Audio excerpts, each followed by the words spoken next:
الحمدللہ رب العالمین، الصلاۃ والسلام علی رسولہ الکریم۔ اعوذ باللہ من الشیطان الرجیم، بسم اللہ الرحمن الرحیم۔ ام حسبتم ان تدخلوا الجنة ولما یأتکم مثل الذین خلوا من قبلکم مستهم البأساء والضراء وزلزلوا حتى يقول الرسول والذين آمنوا معه متى نصر الله ألا إن نصر الله قريب يسألونك ماذا ينفقون قل ما أنفقتم من خير فللوالدين والأقربين واليتامى والمساكين وابن السبيل وما تفعلوا من خير فإن الله به عليم۔ صدق اللہ العظیم۔ رب اشرح لی صدری ویسر لی امری واحلل عقدۃ من لسانی یفقہوا قولی۔ اللہم ارنا الحق حقا وارزقنا اتباعہ وارنا الباطل باطلا وارزقنا اجتنابہ، رب زدنی علما یا رب العالمین۔ پچھلی آیات کے اندر ایمان والوں کو حکم دیا گیا کہ دین کے اندر پورے کے پورے داخل ہو جاؤ، چونکہ اس سے پہلے ہم یہ پڑھائے تھے کہ دین کا کچھ حصہ اختیار کرنا اور کچھ کو چھوڑ دینا یہ اللہ تعالیٰ کی ذات کو بہت ناپسند ہے، اور وہ لوگ جو کتاب کے ایک حصے کو مان لیں، عمل پیرا ہو جائیں، اور دوسرے حصے جو ان کو قدر مشکل نظر آئیں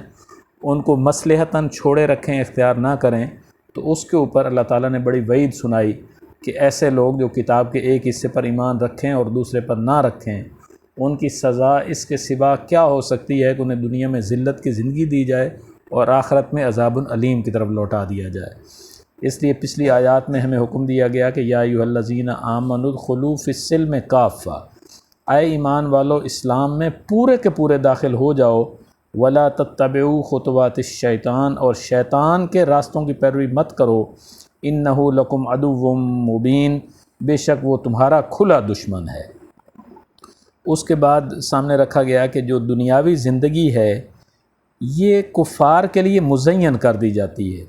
ان کو کافرانہ زندگی اختیار کرنا اور اسی میں آگے سے آگے بڑھتے چلے جانا بڑا پسند رہتا ہے اور ان کو خوبصورت نظر آتا ہے۔ یہ اللہ تعالیٰ کی طرف سے جو ہے وہ ایک پکڑ کا معاملہ ہے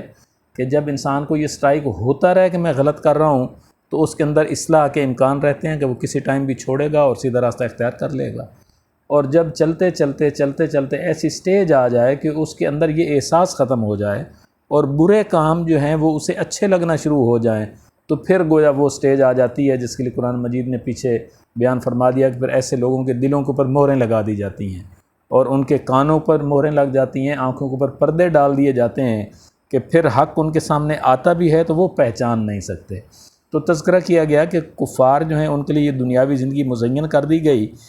حالانکہ وہ ایمان والوں کے ساتھ یہاں تو مذاق اڑا رہے ہیں، چونکہ ظاہر ہے آپ صلی اللہ علیہ وسلم کے زمانے میں بھی جب یہ سورہ مبارکہ نازل ہو رہی تھی، سورہ بقرہ، تو اس وقت ابھی کفار کا ہولڈ تھا پورے عرب کے اندر، اور ان کے جو ہے وہ طاقت اور وہ زیادہ تھی، ایمان والوں کی تھوڑی تھی، تو وہ ایمان والوں کا مذاق اڑاتے تھے کہ یہ دیکھیں یہ کیسے لوگ ہیں کہ محمد رسول اللہ صلی اللہ علیہ وسلم کے کہنے پہ اپنے گھر مال اور جان کی پرواہ نہیں کی اور اپنا سب کچھ جو اجاڑا ہوا ہے۔ تو قرآن مجید نے ارشاد فرمایا کہ یہ آج تو یہ مذاق اڑا رہے ہیں، اور تھوڑے عرصہ بعد جو ہے وہ قیامت قائم ہو جائے گی تو پھر اللہ تعالیٰ ان سچے ایمان والوں کو جو دین کے اوپر پوری طرح عمل پیرا ہیں بہت بلندی عطا کر دے گا، اور یہ لوگ جو ہیں یہ کفار سے کہیں اوپر ہوں گے، تو اس وقت جو ہے کفار وہ پھر ہاتھ ملتے ہوں گے کہ کاش کہ ہم بھی رسول اللہ صلی اللہ علیہ وسلم کا راستہ اختیار کر لیتے۔ اس کے بعد آج جو آیات ہم نے مطالعہ کرنی ہے وہ آیت نمبر 214 سے ہیں۔ ام حسبتم ان تدخلوا الجنہ، کیا تم یہ خیال کرتے ہو کہ جنت میں داخل ہو جاؤ گے، ولما یاتکم مثل الذین خلوا من قبلکم، جبکہ تمہارے اوپر ابھی تک تو وہ حالات ہی نہیں گزرے جو تم سے پہلے قوموں کے اوپر تھے۔ مکہ میں جب تک آپ صلی اللہ علیہ وسلم اور صحابہ کرام تھے تو بہت مشکلات کا شکار تھے، جب مدینہ میں آ گئے تو تھوڑے قدرے صورتحال بہتر ہو گئی، لیکن پورے عرب کے اندر تو ابھی اسی طرح کفار کا راج ہے، اور جو ہے وہ بت پرستی جاری ہے اور انہی کا کنٹرول ہے، جہاں کہیں بھی مسلمانوں کا نکلنا بھی ہوتا ہے تو وہ جو ہے قتل و غارت اور معاملات ہو جاتے ہیں، جگہ جگہ جو ہے لڑائی اور فساد ہو جاتا ہے۔ تو بتایا جا رہا ہے کہ یہ جو معاملہ ہے یہ اتنا جلدی آپ کی فیور میں آنے والا نہیں ہے، اللہ تعالیٰ پہلے ایمان والوں کی پوری آزمائش کرتے ہیں، اور اس کے بعد جو ہے جو لوگ صبر اور استقامت کے ساتھ ڈٹے رہتے ہیں، اللہ پر توکل کرتے ہیں، ان کے لیے پھر اللہ تعالیٰ مدد اتارتے ہیں۔ تو یہاں بھی اسی کا تذکرہ کیا گیا۔ یہ مضمون جو ہے قرآن مجید نے کئی جگہ بیان کیا کہ جب ایمان والوں کے اوپر مشکلات آتی ہیں تو انہیں یہ دیکھنا ہے کہ اللہ تعالیٰ جو ہیں وہ ایمان والوں کو آزماتے ہیں، اور جنت جو ہے وہ اتنی آسان نہیں ہے، اس کے لیے جو ہے وہ آزمائشوں سے اور امتحانوں سے گزرنا پڑتا ہے۔ پہلے بھی جہاں ایمان والوں سے اسی سورہ مبارکہ میں خطاب شروع ہوا تو وہاں بھی یہی آیا کہ وَلَنَبْلُوَنَّكُمْ بِشَيْءٍ مِّنَ الْخَوْفِ وَالْجُوعِ وَنَقْصٍ مِّنَ الْأَمْوَالِ وَالْأَنفُسِ وَالثَّمَرَاتِ، کہ ہم لازماً تمہاری آزمائش کریں گے کہ جانوں میں کمی سے اور مالوں میں کمی سے اور پھلوں میں کمی سے اور اس طرح خوف کی حالت سے۔ تو یہاں بھی اسی کا تذکرہ کیا جا رہا ہے کہ کیا تم خیال کرتے ہو کہ ایسے جنت میں داخل ہو جاؤ گے، حالانکہ تمہارے اوپر ابھی تک تو ان لوگوں کے حالات نہیں گزرے جو تم سے پہلے تھے۔ ان کے اوپر کیا تھا؟ مَسَّتْهُمُ الْبَأْسَاءُ، ان کو بڑی سخت تکلیف پہنچی تھی، وَالضَّرَّاءُ اور تکلیفیں پہنچی تھیں، وَزُلْزِلُوا اور یہاں تک کہ وہ ہلا دیے گئے، حَتَّى يَقُولَ الرَّسُولُ یہاں تک کہ رسول بھی پکار اٹھے، وَالَّذِينَ آمَنُوا مَعَهُ اور وہ لوگ جو ان کے ساتھ ایمان لائے تھے وہ بھی پکار اٹھے، مَتَى نَصْرُ اللَّهِ کہ اللہ کی مدد کب آئے گی۔ یعنی اتنی آزمائشوں سے، سختیوں سے، تکلیفوں سے وہ گزارے گئے، یہاں تک کہ ہلا مارے گئے، اور وہ کہنے لگے کہ اللہ تعالیٰ کی مدد کب آئے گی۔ اس طرح کا ایک واقعہ آپ صلی اللہ علیہ وسلم کے سامنے ایک صحابی نے کہا، آپ صلی اللہ علیہ وسلم حرم کے اندر جو ہے وہ خانہ کعبہ کی دیوار کے ساتھ ٹیک لگائے بیٹھے تھے، اور صحابی نے آ کے کہا کہ یا رسول اللہ صلی اللہ علیہ وسلم بڑی ہی مشکلات آ گئی ہیں اور کفار نے ہمارا جینا حرام کر دیا ہے، جگہ جگہ جو ہے تکلیفیں ہیں اور مصیبتیں ہیں، تو اللہ تعالیٰ سے دعا کیجئے کہ اللہ تعالیٰ کی مدد کب آئے گی۔ تو آپ صلی اللہ علیہ وسلم جو ٹیک لگائے ہوئے تھے اٹھ کے چوکس ہو کے بیٹھ گئے اور فرمانے لگے، خدا کی قسم تم لوگ جلدی مچا رہے ہو کہ پہلے جو لوگ گزرے اور حق کی خاطر کھڑے ہوئے ان کے ساتھ تو یہ معاملہ کیا جاتا تھا کہ ان کو آدھا زمین میں گاڑ دیا جاتا تھا اور اوپر والے حصے کے اوپر آرا چلا کے 2 ٹکڑے کر دیے جاتے تھے۔ تو اس طرح کی آزمائشوں سے گزرنے کے بعد پھر اللہ تعالیٰ کی مدد جو ہے وہ آتی ہے۔ تو یہاں بھی اسی کا تذکرہ کیا گیا کہ یہ آسان راستہ نہیں ہے، اس لیے پہلے دن سے ہی اپنے آپ کو یہ ذہنی طور پہ تیار کر کے لانا کہ اس میں مشکلات تو آئیں گی لیکن وہ بہت عارضی ہیں، چند دنوں کی زندگی ہے اسی پر وہ محیط ہوتی ہیں، الٹیمیٹلی آخرت کی زندگی جو ہے وہ اصل زندگی ہے۔ یہاں بھی اللہ تعالیٰ تھوڑی آزمائش کے بعد پھر آسانی کر دیتے ہیں، لیکن اگر اسی حالت میں بھی جان چلی جائے تو تب بھی اللہ تعالیٰ کی طرف سے جو انعامات کا اعلان کیا جا رہا ہے کہ وہ لوگ جو اللہ تعالیٰ کے راستے میں جد و جہد کرتے ہوئے جان دے دیں تو وہ تو زندہ ہیں، ان کو مردہ بھی مت کہو، اور اللہ کے ہاں ان کو رزق دیا جاتا ہے، اور یہ وہ لوگ ہیں جن کے لیے یہ پوری امید ہے کہ وہ بغیر حساب کتاب کے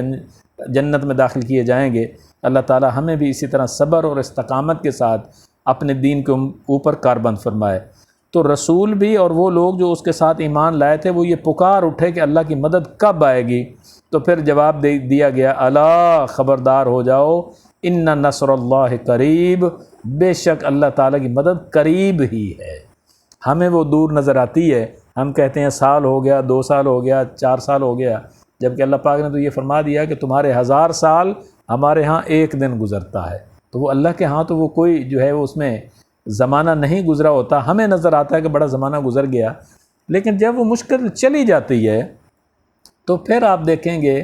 کہ اس کے بعد آپ کو بھی ایسے جو ہے وہ چند لمحے کی بات لگتی ہے۔ آپ جتنی بھی بھاری مشکل سے گزرے ہوں، جب وہ گزر رہی ہوتی ہے تو اس وقت ظاہر انسان ہے، یہ محسوس تو ہوتا ہے، لیکن جب وہ گزر جاتی ہے پھر اس کے اوپر زمانہ گزر جاتا ہے، سال 2 سال 4 سال، پھر آپ کہتے ہیں کہ ہاں بس وہ ایک دفعہ یہ معاملہ ہوا تھا، مشکلات آئی تھیں، تو پھر ایسے لمحے بھر کی جو ہے وہ بات لگتی ہے۔ حقیقت یہی ہے، تو اس لیے اللہ پاک نے فرمایا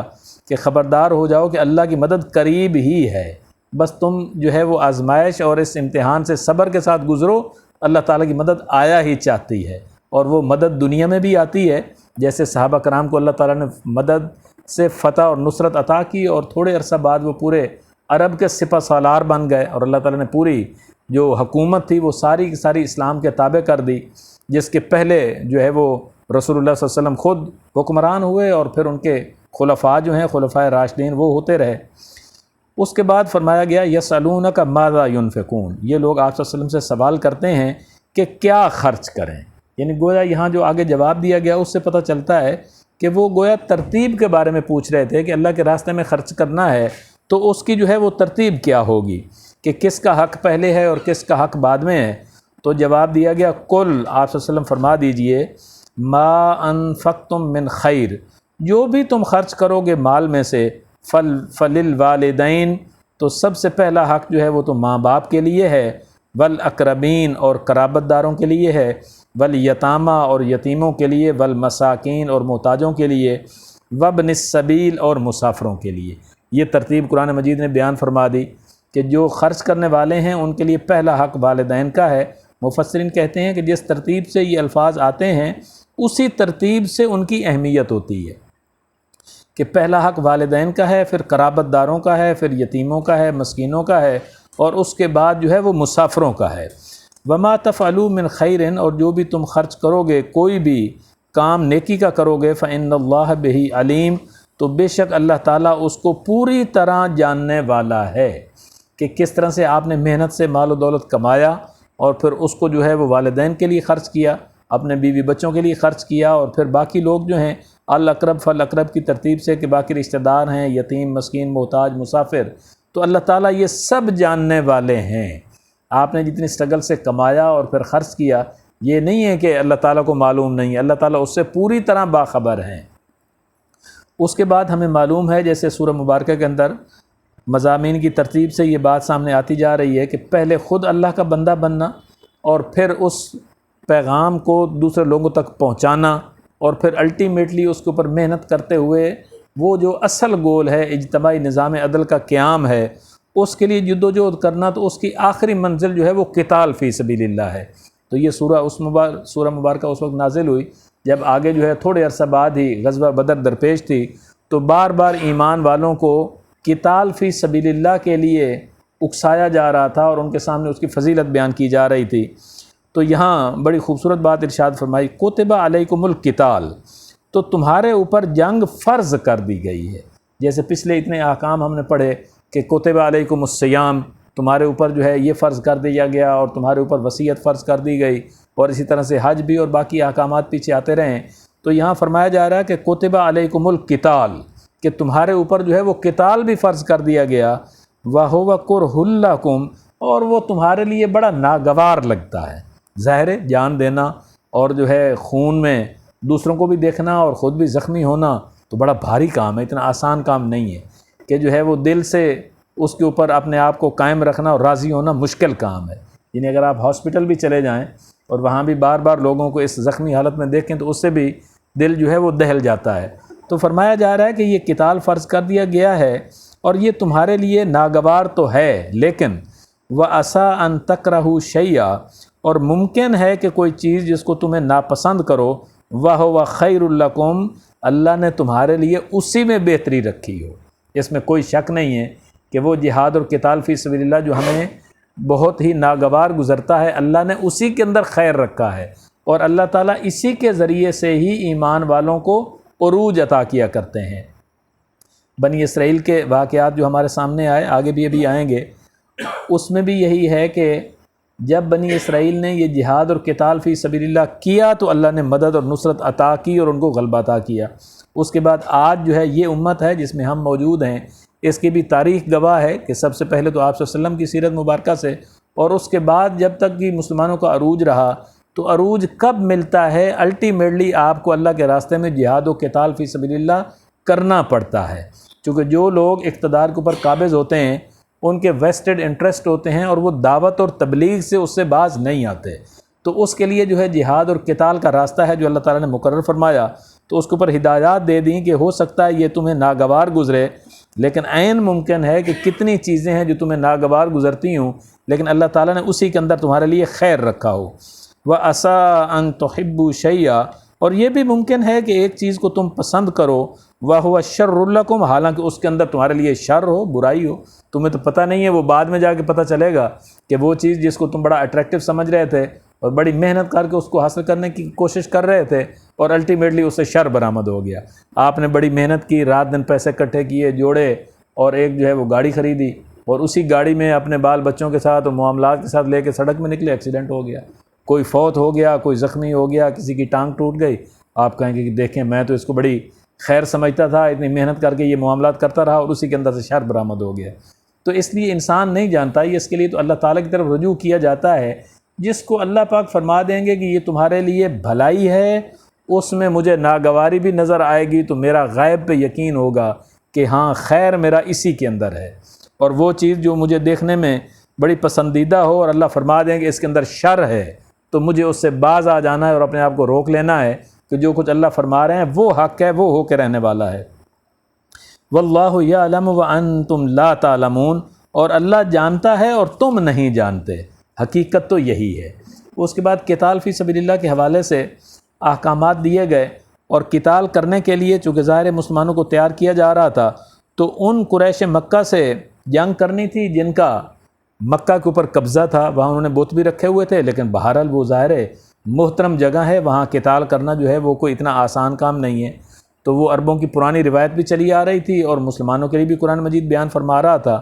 تو ایمان والوں کے اندر یہ اشکال پیدا ہو رہا تھا کہ اگر ہم لڑائی کے لیے قتال کے لیے جائیں گے اور وہاں اگر اس محترم جگہ کے اوپر قتال کا موقع آ گیا یا ان مہینوں کے اندر آ گیا جن کو اللہ تعالیٰ نے محترم مہینے ٹھہرایا ہے تو پھر کیا معاملہ ہوگا؟ تو اس کی وضاحت جو ہے فرمائی گئی، یسألونک عن الشہر الحرام، تو یہ لوگ آپ صلی اللہ علیہ وسلم سے حرمت کے مہینوں کے بارے میں سوال کرتے ہیں، قتال فی، کہ ان کے اندر جنگ کرنا کیسا ہے؟ قل، تو آپ صلی اللہ علیہ وسلم فرما دیجئے قتال فیہ کبیر، کہ ان کے اندر جنگ کرنا جو ہے وہ بڑا ہی گناہ والا کام ہے۔ یعنی 4 مہینے جو ہیں وہ اللہ تعالیٰ نے مقرر کر رکھے تھے، عربوں کے ہاں بھی وہ چل رہے تھے اور پھر اسلام نے بھی ان کو قائم رکھا کہ 3 مہینے جو ہے وہ مسلسل ہیں جو حج کے لیے ہیں، جن میں سے ایک تو ذیقعد کا مہینہ ہے جو ابھی چل رہا ہے، اور آگے ذی الحجہ کا مہینہ ہے اور محرم کا مہینہ ہے، کہ ذیقعدہ میں حج کے قافلے روانہ ہوتے ہیں، ذی الحجہ میں حج کی جاتی ہے اور محرم میں وہ قافلے واپس آتے ہیں اور حج کا مشن کمپلیٹ ہوتا ہے۔ ان 3 مہینوں کے اندر جنگ جو ہے اس کو روک دیا جاتا ہے اور جنگ کرنا گناہ کا کام ہے۔ اسی طرح ایک مہینہ رجب کا ہے چوتھا، کہ جس میں جو ہے وہ عام طور پر عمرے کے لیے مقرر کیا جاتا تھا۔ تو ان 4 مہینوں کے اندر عرب کی وہ لمبی لمبی جنگیں بھی وہ روک دیتے تھے کہ محترم مہینے شروع ہو گئے۔ اب جو ہے ایمان والوں نے پوچھا کہ یہ کیا کفار کی روایت ہے یا ہمیں بھی اسی طرح ان محترم مہینوں کی پابندی کرنی ہے قتال کے حوالے سے؟ تو جواب دیا گیا کہ ان کے اندر قتال جو ہے، جنگ کرنا جو ہے وہ ہے تو گناہ، کافی بڑا گناہ ہے، لیکن وصد عن سبیل اللہ، اور روکنا اللہ کے راستے سے، وکفر بہی، اور اس کا کفر کرنا، والمسجد الحرام، اور مسجد حرام سے روک دینا، واخراج اہلہ منہ، اور نکال دینا اس کے لوگوں کو وہاں سے، اکبر عند اللہ، تو یہ اللہ کے نزدیک اس سے بھی بڑا گناہ ہے۔ یعنی محترم مہینوں میں قتال کرنا یا مکہ کے اندر قتال کرنا ہے تو بھاری کام ہے، گناہ کی بات ہے، لیکن اس سے بڑا گناہ تو وہ ہے جو یہ قریش مکہ کر رہے ہیں، جن کے خلاف آپ نے لڑنے جانا ہے۔ وہ کیا کر رہے ہیں کہ وہ اللہ کے راستے سے روکتے ہیں، اللہ کا انکار کرتے ہیں، مسجد حرام میں آپ لوگوں کو داخل نہیں ہونے دیتے، اور جو لوگ آپ لوگ وہاں کے رہنے والے تھے آپ لوگوں کو وہاں سے نکال دیا ہے، تو یہ بہت بڑا جو ہے گناہ کا کام ہے، اس لیے اس کے خلاف تو قتال ہو سکتا ہے۔ تو اس کے اوپر ایک اصولی بات ارشاد فرمائی، والفتنہ تو اکبر من القتل، اور یہ جو فتنہ ہے یہ قتل سے بھی بڑا گناہ ہے۔ اللہ کے راستے سے روکنا اور اللہ کی ریٹ کی بجائے کسی غیر اللہ کی ریٹ کو قائم کرنے کے لیے کوشش کرنا، یہ فساد فی الارض ہے۔ تو فرمایا کہ یہ اس سے بھی کہیں بڑا گناہ ہے۔ ولا یزالون یقاتلون حتی یردوکم عن دینکم ان استطاعوا، تو یہ کفار تو ایسے ہیں کہ یہ ہمیشہ تم سے قتال کرتے رہیں گے یہاں تک کہ وہ تمہیں تمہارے دین سے پھیر دیں اگر یہ استطاعت رکھتے ہوں۔ اس وقت بھی کفار کا یہی طریقہ تھا، اور آج بھی دنیا کفر یہی چاہتی ہے کہ جو مسلمان ہیں یہ اپنے دین کو چھوڑ دیں۔ ان کی تمام پالیسیاں اور تمام معاملات، یہاں تک کہ آپ کے میڈیا کے پروگرام بھی اسی طرح کے آئیں گے، ایسے اوقات میں آئیں گے کہ کم از کم اگر اور نہیں تو آپ نماز سے تو غافل ہو جائیں، اور نماز جو ہے وہ اس کی بنیاد ہے دین کی، تو پھر رفتہ رفتہ آپ پورے دین سے غافل ہو جاتے ہیں۔ تو یہ ان کا مشن ہے کہ اگر وہ استطاعت رکھیں تو آپ کو دین سے پھیر دیں، اور آگے وعید سنائی، وَمَن يَرْتَدِدْ مِنْكُمْ عَنْ دِينِهِ فَيَمُتْ، اور جو بھی پھر جائے گا تم میں سے اپنے دین سے، پھر وہ مر جائے، وَهُوَ کافر، اس حالت میں کہ وہ کافر ہو، فَأُولَٰئِكَ حَبِطَتْ أَعْمَالُهُمْ، تو پس یہ وہ لوگ ہیں کہ جن کے اعمال ضائع ہو گئے، فی الدنیا والآخرہ، دنیا میں بھی اور آخرت میں بھی، وَأُولَٰئِکَ أَصْحَابُ النَّارِ، تو یہی دوزخ والے ہیں، ہم فیہا خالدون، اور وہ ہمیشہ ہمیشہ اس کے اندر رہیں گے۔ کہ یہ دیکھنے والی بات ہے کہ کیا کفار کی پالیسیوں سے اور ان کے معاملات سے ہم دین سے رکتے تو نہیں جا رہے؟ اگر رکتے چلے جا رہے ہیں تو پھر لمحہ فکریہ ہے کہ جو اپنے دین سے پیچھے ہٹ جائے گا، پھر جائے گا، تو اس کے اوپر وعید سنائی گئی کہ اس کے جو اعمال ہیں وہ عکارت جائیں گے اور وہ ضائع ہو جائیں گے، اور دنیا اور آخرت میں ان کے لیے کوئی ریوارڈ نہیں ملے گا، اور وہ آگ والوں میں سے ہو جائیں گے۔ اس کے بعد جو ہے مزید احکامات دیے گئے، جس میں جوئے اور شراب کے احکامات بھی آئے، اور اس کے بعد دوبارہ ایک سوال کا جواب دیا گیا اسی خرچ کرنے کے حوالے سے، وَيَسْأَلُونَكَ مَاذَا يُنْفِقُونَ، اور یہ آپ صلی اللہ علیہ وسلم سے سوال کرتے ہیں کہ وہ کیا خرچ کریں۔ قل، تو آپ صلی اللہ علیہ وسلم فرما دیجئے، الف، جو ضرورت سے زائد ہو۔ یعنی پہلی بات تو وہ ارشاد فرمائی کہ کہاں خرچ کریں، تو اس کی مداد بیان فرما دی۔ اب سوال گویا یہ کیا گیا کہ کتنا خرچ کریں، تو بالکل بنیادی لیول کا اصول بیان فرما دیا، جو ضرورت سے زائد ہے اس کو خرچ کر دیں۔ تو یہ کام جو ہے یہ اصلاً تو رسول اللہ صلی اللہ علیہ وسلم نے اپنی زندگی میں کیا کہ جو آج آیا ہے اس کو آج ہی خرچ کر دیا ہے، اور کل کے لیے بچا کے نہیں رکھا، اور یہ توکل کیا ہے کہ جس اللہ نے آج میری ضرورتیں پوری کی ہیں وہ کل بھی پوری کرے گا۔ پھر اس کے بعد جو ہے وہ صحابہ کرام کے معاملات ہیں، درجہ بدرجہ ہیں، کہ سوال کیا گیا غزوہ تبوک کے موقع پر حضرت ابوبکر صدیق رضی اللہ تعالیٰ عنہ گھر کا سارا مال لے آئے، حضرت عمر فاروق رضی اللہ تعالیٰ عنہ ہر چیز کو آدھا کر کے تو گھر کا آدھا سامان جو ہے وہ اٹھا کر لے آئے۔ تو اس طرح سے اصل حکم تو یہ دیا جا رہا ہے کہ جو بھی ضرورت سے زائد ہے وہ خرچ کر دو، یہ اعلیٰ ترین درجہ ہے۔ اور اس سے کم ترین درجہ جو ہے وہ یہ ہے کہ وہ مال جو آپ کے پاس ان یوٹیلائزڈ ایک سال کے لیے پڑا رہے، اس کے اوپر زکوٰۃ دیں گے، تو یہ کم از کم جو ہے اس کی